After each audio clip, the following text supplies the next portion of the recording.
நல்ல ஒரு செய்தி. மூன்றாவதாக, நாம் ஒவ்வொரு நாளும் கொஞ்ச நேரமாவது திக்ர் செய்யும். ஏதோ ஒரு திக்ர் நேமமாக அல்லாஹ் காலையில் மாலையில் திக்ர் செய்ய சொல்லி சொல்கிறான். திக்ருடைய பயன்பாடுகள் கொஞ்ச நஞ்சம் அல்ல. அல்லாமா இப்னுல் கைம் அல் ஜௌஸி ரஹ்மத்துல்லாஹி அலைஹி அவர்கள் அதற்கு ஒரு தனி நூல் எழுதியிருக்கிறார்கள். அற்புதமான நூல்.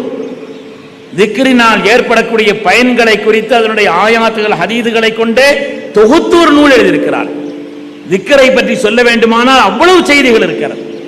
அதனால கொஞ்ச நேரமாவது ஒதுங்கி இருந்து ஏதோ ஒரு திக்ர், என்ன சிறுத்து ஏதோ ஒன்று என்னது சொல்ல, நீங்கள் ஏதாவது ஓதிட்டு வாங்க.